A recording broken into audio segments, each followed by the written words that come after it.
En el mes de septiembre se dedica un día a reflexionar sobre el suicidio.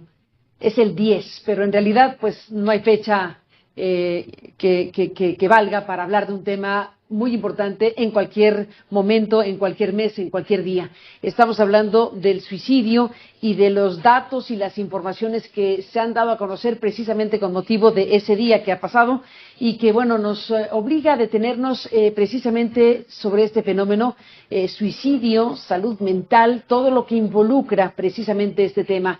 Gracias por estar aquí, bienvenidas y bienvenidos. Hemos invitado a Mario Luis Fuentes. Mario Luis es director de México Social, es un importante profesor investigador en la Facultad de Ciencias Políticas y Sociales de la UNAM.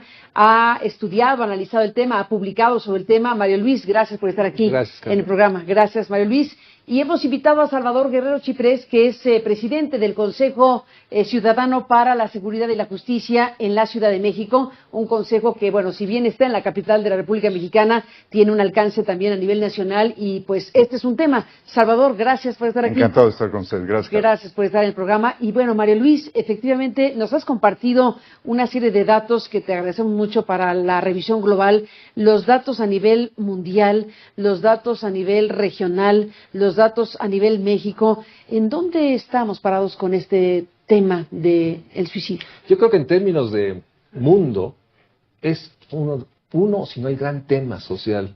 La realidad de que en el mundo, independientemente de países desarrollados o desarrollados, hay una enorme cantidad de gente, miles de gentes, millones de gentes que sufren, que sufren a tal punto de llegar al suicidio.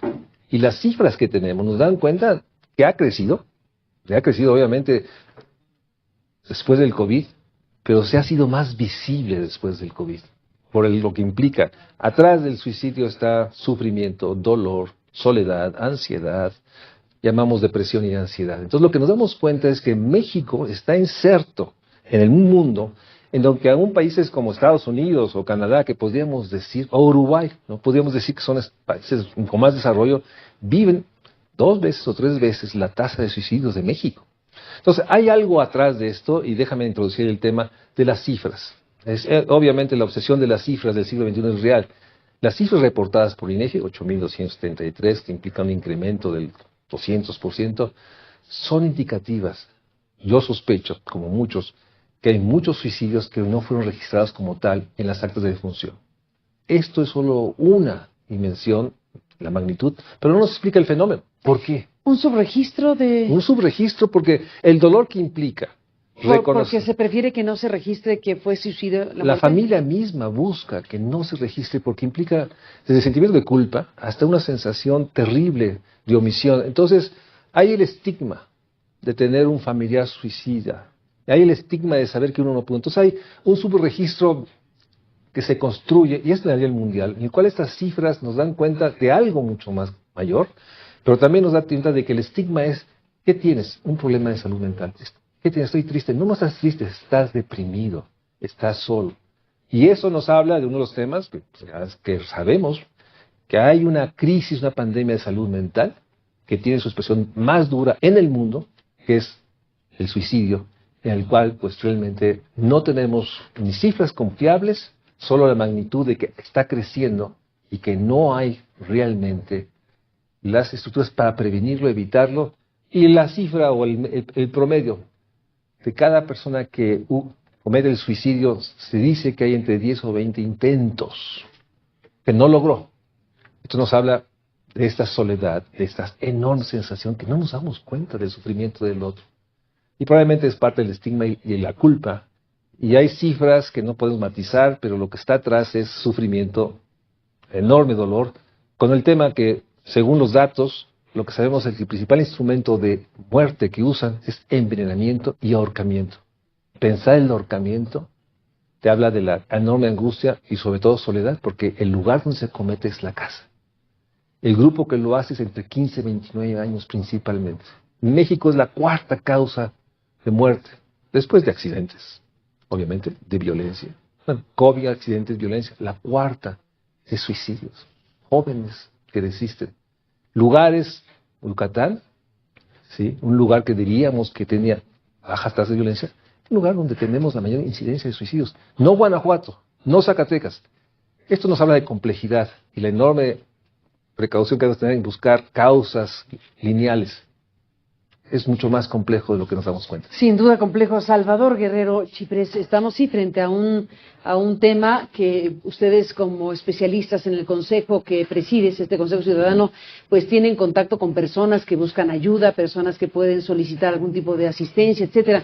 ¿Qué decir cuando llegan personas con esta circunstancia? Bueno, primero que nada nosotros trabajamos sobre un conjunto de 22.729 reportes del 2020 a la fecha.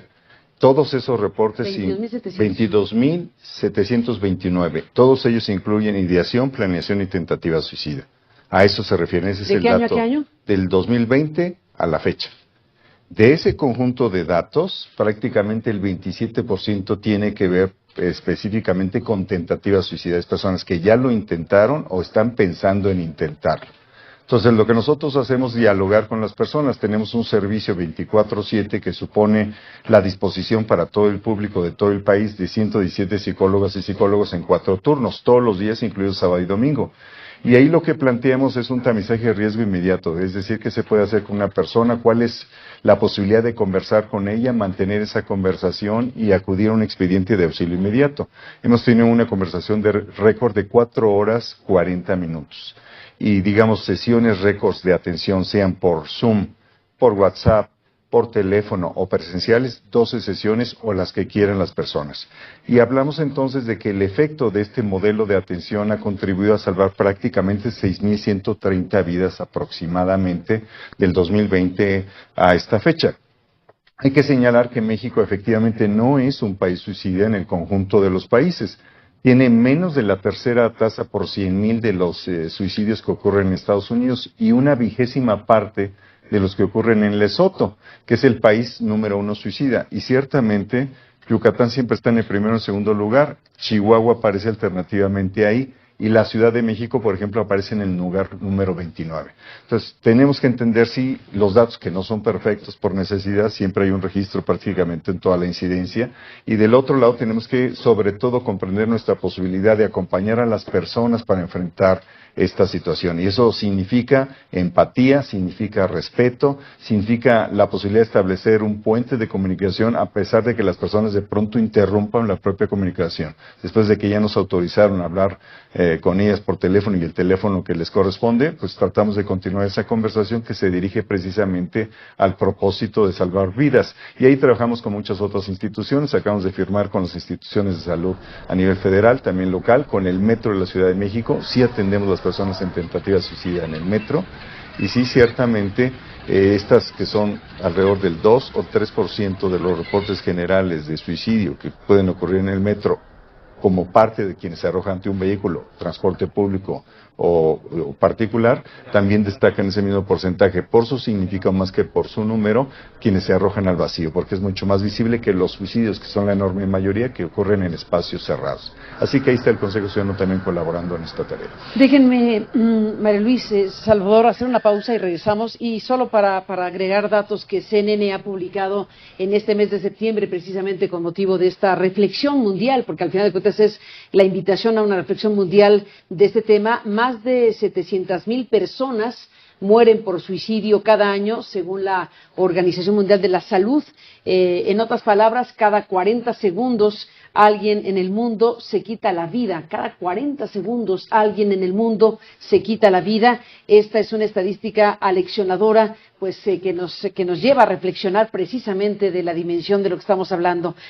Como ha dicho nuestra colega Sandy Lemotte de CNN, la conciencia de las realidades del suicidio puede ayudar a las personas a ver estas muertes con más comprensión y más compasión, darse cuenta de la importancia de ayudar a otros a obtener ayuda y abordar sus propios problemas de salud mental si tienen dificultades, como dice la Alianza Nacional sobre Enfermedades Mentales.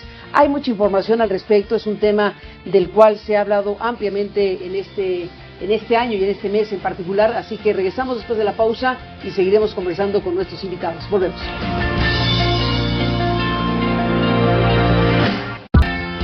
Estamos de regreso en esta conversación con María Luis Fuentes y con Salvador Guerrero Chiprés. Y bueno, hay servicios Vamos a estar poniendo en la pantalla de CNN algunos de los servicios en Estados Unidos y en México y en América Latina.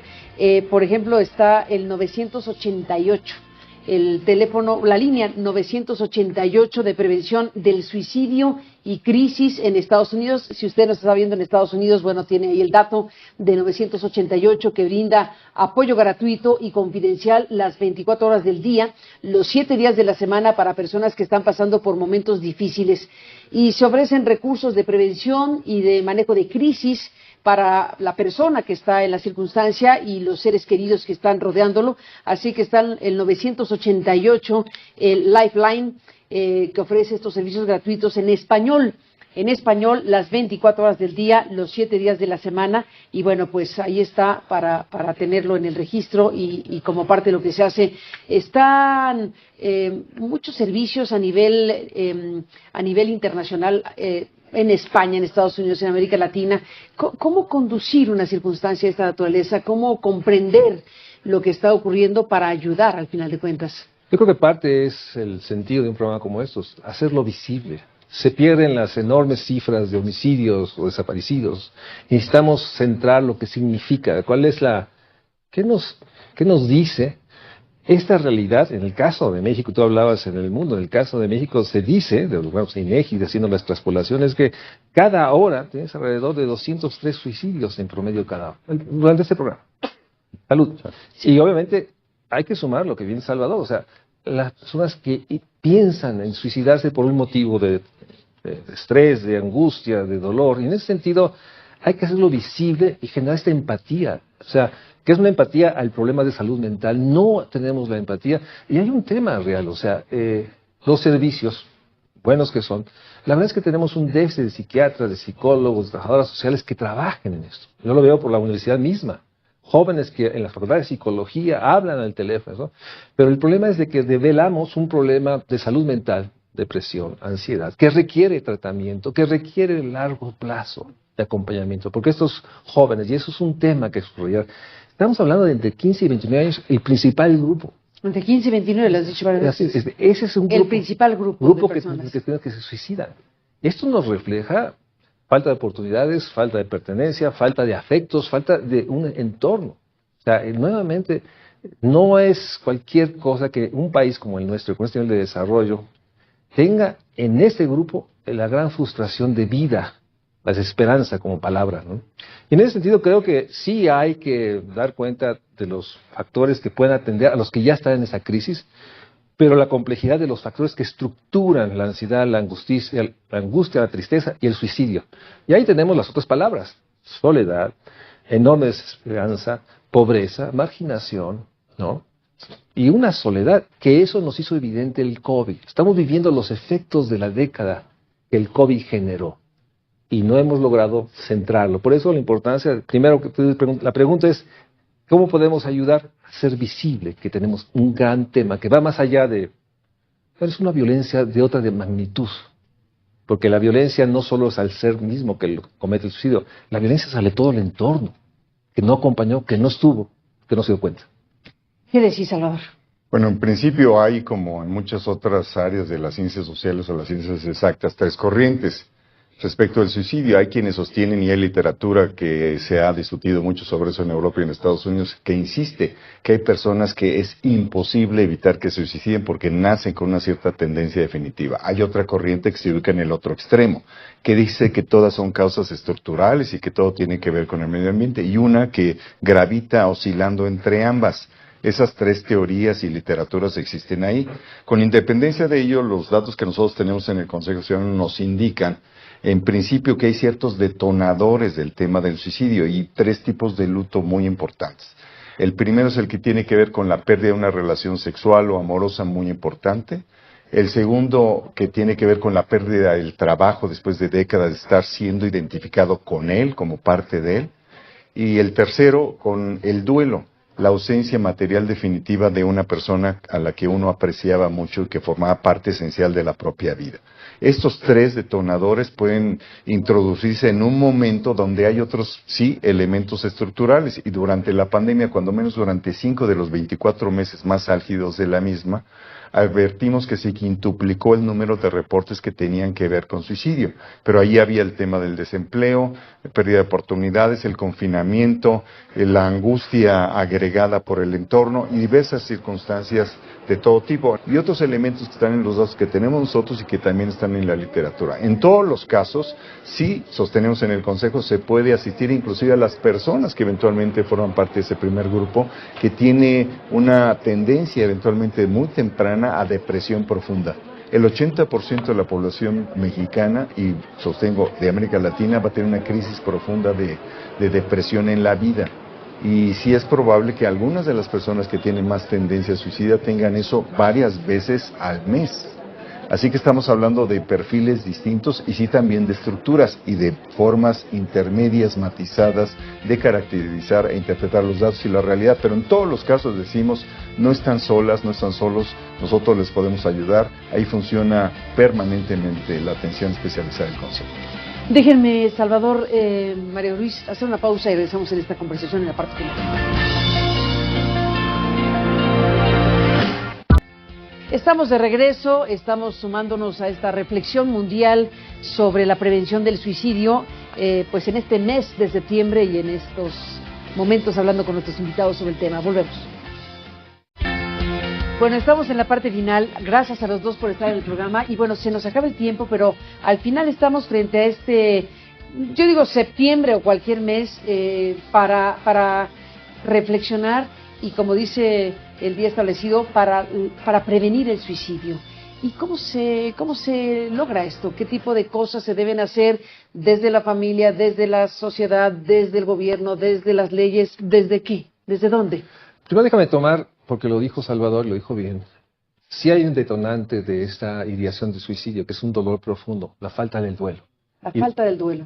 Y en ese sentido, después de la época COVID, que hubo realmente restricción al duelo, todas estas imágenes que tenemos que no te dejaban acercar a los panteones, etcétera, más el tema que hay que vincular de toda la gente que vive este duelo pendiente de las desapariciones.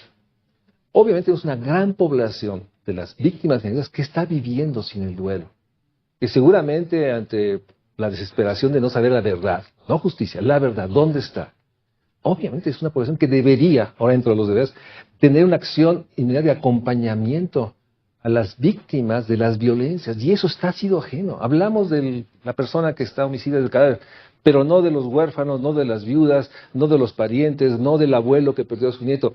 Ese mundo social, ese mundo requiere un reconocimiento del enorme detonante, usando la palabra de Salvador, de una sensación de tristeza, frustración, enojo, que obviamente puede llevar al suicidio. Entonces, primero hay que reconocer que estas cifras de desapariciones, de cadáveres en los CEMEFOS, de los que pierden un ser querido, amigos, tíos, sobrinos, etcétera, que ven la pérdida, son sin duda una población que debería actuar. Algo que no tenemos suficientes estructuras. Qué bueno que tenemos este servicio telefónico, no es suficiente, porque además está concentrado en algunas partes. Uno de los grandes déficits de lo que hay que hacer es construir un gran brazo de salud mental en todo el sistema de salud. Pero ahí está el otro tema, que seas, ¿dónde se puede estar? El otro espacio son las escuelas. Escuelas equipadas con grupos que puedan detectar por qué dejó de venir este niño, por qué este niño se ve que antes estaba muy alegre, ¿no? Falta una estructura de trabajos, o sea, en las escuelas que detecten y avisen a los servicios especializados. Parte de esto es reconocer que tenemos un grave problema de ese tipo. Sin duda, pues nos vamos, Salvador, queda poco tiempo. Brevemente, ¿con qué te despides? Bueno, básicamente que sí podemos contribuir a identificar, hacer las preguntas y esperar las respuestas adecuadas y acompañar. Aquí es central reconocer que cuando una persona dice me quiero quitar la vida, no quiero vivir, está enviando una alerta roja, no es simplemente una frase enviada al vacío para llamar la atención y hay que atenderle. Y también encontrar que hay una oportunidad para la política pública de asumir que esto tiene que ser prioritario a nivel nacional. La pandemia contribuyó a exhibir esa necesidad. El Consejo Ciudadano ha colaborado, inclusive con el gobierno federal y local, al respecto, y nosotros queremos sustentar la idea que esto debería ser parte central de la agenda política de todos los actores, y no aparece ahí. Aparecen otros elementos, que si cómo se distribuyen las proporciones de poder entre unos y otros, y no de cómo se ayuda a la población a que sea beneficiaria de una política pública, en este caso de carácter psicoemocional. Pues a los dos, gracias por estar aquí para ayudar a esto, a reflexionar, a pensar y a prevenir en su medida precisamente este tema. Gracias, Manuel Luis, por estar en el programa y gracias, Salvador Guerrero Express, a los dos por estar en el programa y a usted que nos permitió acompañarle en este programa en esta noche. Hasta mañana. Hasta luego.